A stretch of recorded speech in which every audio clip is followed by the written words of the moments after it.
दोस्तों जैसा आप सभी को पता है कि जीरो टू हीरो लॉन्च हो चुकी है, जो रीजनिंग की एक कंप्लीट बुक है जिसमें एसएससी के एग्जाम्स हो, चाहे सीजीएल हो, सीएचएसएल हो, सीपीओ हो, एमटीएस हो या आप जीडी की तैयारी कर रहे हैं। वहीं रेलवे के अंदर चाहे आरपीएफ हो, एएलपी हो, टेक्नीशियन, एनटीपीसी, ग्रुप डी, कोई भी एग्जाम हो, आप कोई भी जनरल एग्जाम्स की तैयारी कर रहे हैं या कोई वनडे एग्जाम की तैयारी कर रहे हैं, उसमें ये बुक आपके लिए एक तरह से रामबाण साबित होगी। कंप्लीट रीजनिंग का पूरा निचोड़ है इसके अंदर, लेटेस्ट पैटर्न पर बेस्ड है और साथ ही साथ अगर मैं बात करूं तो बहुत सारी सी ऐसी चीज़ें हैं जिनको अगर आप सही तरह से यूटिलाइज करते हैं तो आप एक बहुत बेहतर तरीके से उस बुक का कंप्लीट उपयोग कर पाएंगे। आज इस वीडियो के माध्यम से मैं आपको यही बताने वाला हूं कि अगर आपने इस बुक को एनरोल कर रखा है, अपने घर पे मंगा लिया है, तो आप कैसे इसके साथ पढ़ाई शुरू करें, या आप इसको मंगाने की सोच रहे हैं तो कैसे ये आपको आगे आपकी प्रिपरेशन में हेल्प कर सकती है। वो दोनों पॉइंट पर चर्चा करेंगे। इस बुक के अंदर क्या क्या है और उनको कैसे यूटिलाइज करना है, वो सारी चीज़ें जानते हैं। आइए इस वीडियो के अंदर। सबसे पहले आप देख रहे हैं, आप जिस भी एग्जाम की तैयारी कर रहे हैं, एसएससी के अंदर कोई एग्जाम हो, रेलवे के अंदर कोई एग्जाम हो, इवन अगर मैं बात करूँ कोई स्टेट लेवल पे एग्जाम हो, किसी भी पुलिस का एग्जाम हो, यूपी पुलिस हो, बिहार पुलिस, कोई भी एग्जाम की आप तैयारी कर रहे हो, दिल्ली पुलिस, आपको करना क्या है, आप पहले तो अपने सिलेबस को सही से नोट डाउन कर लें, इस पर टिक कर लें कि आपके एग्जाम के पॉइंट से कौन सी चीज़ें, अगर आपको कोई नियर बाई एग्जाम है तो आप पहले टिक कर सकते हैं कि ये चीज़ें मेरे एग्जाम में बहुत ज़्यादा इंपॉर्टेंट है। अगर आपको लगता है कि कोई नियर बाई एग्जाम नहीं है, मेरे को पूरा फाउंडेशन अपना मजबूत करना है, तो आप क्या कर सकते हैं, आप पहले चैप्टर से स्टार्ट कर सकते हैं। अब सिंपली आपको क्या करना है, आप देख पा रहे हैं पहले इसमें कंप्लीट उसके चीज़ों के बारे में बताया गया, कैसे आप पूरा एक कॉन्सेप्ट क्लियर किया गया। तो सबसे पहले आप सीधे एक्सरसाइज लगाने मत जाइए। आप जो जो चीज़ें आपको लग रही हैं इसमें इंपॉर्टेंट हो सकती हैं, कि वो अपोजिट लेटर्स हो सकते हैं, वो प्लेस वैल्यूज़ हो सकती हैं, आप पहले उनको डायरेक्टली क्या करो, अपनी एक कॉपी पे नोट डाउन कर लो। उसके बाद आप इसके एग्जांपल्स को समझो कि क्या क्या पैटर्न्स बन रहे थे। आफ्टर दैट आपको क्या करना है, फिर आपको एक्सरसाइज की तरफ मूव करना है। जब आप एक्सरसाइज को सॉल्व करने जाएंगे, किसी भी एक्सरसाइज को, क्वेश्चन को सॉल्व कर रहे हैं आप, तो आपको क्या करना है, एक चीज़ का बहुत ज़्यादा खास ध्यान रखना है कि आप सीधे ऐसा ना करें कि अगर आपसे पहला क्वेश्चन नहीं बन रहा, आप तुरंत जाकर सॉल्यूशन देखने लग गए। थोड़ा सा उस पर ट्राई करना है, पहले कोशिश करनी है कि कितनी देर में आप खुद से उसको सॉल्व कर सकते हैं।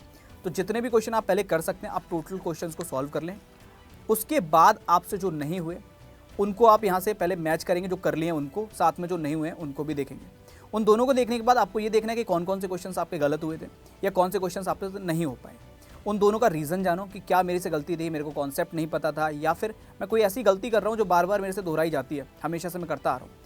आपको उन पॉइंटर्स को क्या करना है, इस रिवीजन बिंदु के पॉइंटर्स पर नोट कर लेना है कि इस चैप्टर में ऐसी चीज़ें आती हैं तो यहाँ पे मैं कंफ्यूज हो जाता हूँ, तो इसका मुझे खासा ध्यान रखना है। वो बनाकर आप इसमें एक पूरी टेबल सा बना सकते हैं अपने अलग अलग पॉइंटर्स की, ताकि आपके लिए वो चीज़ें आगे भी हेल्पफुल रहें। जब जब आपको रिवीजन करना है, आपके लिए ये चीज़ें यूज़ कर सकते हैं। सिमिलरली आप सेकंड चैप्टर पर जाएंगे, लेकिन एक चीज़ का खासा ध्यान रखिएगा, अगर आपको ऐसा लगता है कि आपने पहले से सारे कॉन्सेप्ट्स क्लियर कर रखे हैं, देन गुड कि आप डायरेक्टली एक्सरसाइज करिए। फिर आप टाइम मत वेस्ट करो कॉन्सेप्ट पे, आप सीधे एक्सरसाइज पे आओ और डायरेक्टली क्वेश्चन सॉल्व करने स्टार्ट कर दो। बट अगर आपको ऐसा लगता है कि कॉन्सेप्ट्स क्लियर नहीं है, तो पहले आपको कॉन्सेप्ट पढ़ना है, कॉन्सेप्ट को समझना है। कोई भी दिक्कत आती है तो आप उस चैप्टर का नाम डालकर, वाई साहिल तिवारी डालकर यूट्यूब से उस चैप्टर को पढ़ सकते हैं इजीली। हर एक चैप्टर की वीडियो यूट्यूब पर भी मौजूद है, ताकि आपके जो बाकी के डाउट्स हैं वो भी इसमें क्लियर होते रहें। आफ्टर दैट अगर मैं बात करूं, एक एक करके जब आप सारे चैप्टर्स को करते जाएंगे, उनकी ट्रिक्स क्या है, बेसिक्स क्या है, उस दोनों चीज़ों को आपको नोट डाउन कर लेना है। कि जैसे इन क्वेश्चंस के अंदर मैं बात करूं तो ट्रिक कैसे लगाते हैं, उत्तर, पूर्व, दक्षिण, पश्चिम, या डायग्राम बना रहे हैं, आपके लिए क्या चीज़ ईजी पड़ रही है, आप उसको नोट डाउन करें। ट्रिक में क्या चीज़ों को मुझे ध्यान रखना होता है, मैं रिविजन पेज पर उसको नोट कर सकता हूँ। वो सारी चीज़ें करते चलेंगे। जब वन बाई वन आप अपने सारे चैप्टर्स को पढ़ लेंगे, सारे चैप्टर्स की प्रैक्टिस कर लेंगे, मैं फिर कह रहा हूँ एक चीज़ का ध्यान रखना है, अगर कॉन्सेप्ट्स क्लियर नहीं है तो पहले कॉन्सेप्ट्स को क्लियर करना है, उस चैप्टर की थ्योरी को पढ़कर आफ्टर दैट हमको क्या करना है, प्रैक्टिस करनी है। बट अगर मुझे ऐसा लगता है कि मेरे कॉन्सेप्ट्स क्लियर है तो मैं डायरेक्टली प्रैक्टिस के साथ भी जा सकता हूँ। आफ्टर दैट आप क्या करेंगे, इसके कंप्लीट पेपर्स को भी लगा सकते हैं। पेपर्स इन द सेंस जो इसमें प्रैक्टिस सेट आपको दिए गए।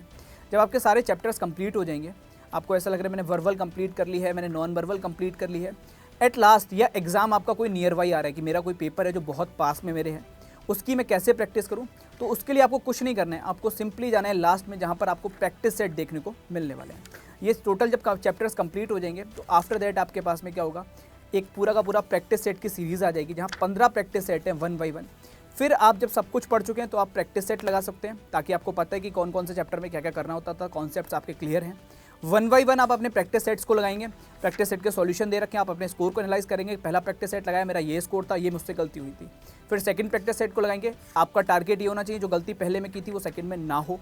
स्कोर इंक्रीज करना चाहिए, डिक्रीज तो ना करे, और स्टेगनेंट रहेगा। एक बार को अगर रुका भी रहता है कि सेम नंबर पहले में थे, सेम नंबर दूसरे में, तब भी ठीक है, बट डिक्रीज नहीं करना चाहिए, उस पर थोड़ा सा काम करना होगा। और कोशिश और करनी है कि एक्यूरेसी की, जब भी किसी चैप्टर में दिक्कत आती है, मान लो कोई क्वेश्चन मैंने सॉल्व किया, मुझसे वो क्वेश्चन नहीं बना, कोई दिक्कत आ गई, तुरंत मैं उस चैप्टर की तरफ जाऊंगा और मैं अपने इंपॉर्टेंट पॉइंट्स में नोट करूँगा कि मैंने कुछ ऐसी गलती तो नहीं की जो मैं इसमें बार बार नोट कर रहा था और मैं कर रहा था। अगर कोई ऐसी गलती है तो उसको मैं पढ़कर सही कर लूँगा, नहीं है तो मैं एक बार पूरा चैप्टर को दोबारा रिवाइज़ करूँगा कि इस चैप्टर में मेरी क्या गलती हो रही है। आगे तभी बढ़ेंगे जब पहले वाली चीज़ पीछे वाली क्लियर होती रहेगी। सिर्फ किताब ख़त्म कर देने से कुछ नहीं होगा, उसको एनालाइज़ करना बहुत ज़्यादा ज़रूरी है। आई होप कि आपके लिए सारी चीज़ें जो होंगी वो कहीं ना कहीं हेल्प करने वाली हैं। तो यूज़ करना अभी से स्टार्ट कर दो। जिन लोगों ने एनरोल कर रखी है, जिन्होंने नहीं की है, अभी विजिट करो adda247.com पर और Y274S इस कूपन कोड के साथ मात्र 199 रुपये में आप इस बुक को अपने घर मंगा सकते हैं। तो देखा जैसे इसमें जो जो फीचर्स मैंने आपको बताए, किस तरह से आप इसके रिवीजन पेज को यूटिलाइज कर सकते हैं, किस तरह से आप कॉन्सेप्ट को अपने नोट्स बनाने के लिए यूटिलाइज कर सकते हैं, या मैं बात करूं प्रैक्टिस सेट को यूटिलाइज कर सकते हैं, एक्सरसाइज को कब करना है, वो अगर एक कंप्लीट टाइमिंग के साथ आप गए तो डेफिनेटली इस बुक को लगाने के बाद आपको किसी भी एग्जाम की रीजनिंग में कोई समस्या नहीं रह जाएगी। आपकी क्या राय है, आप कमेंट करके जरूर बताइएगा।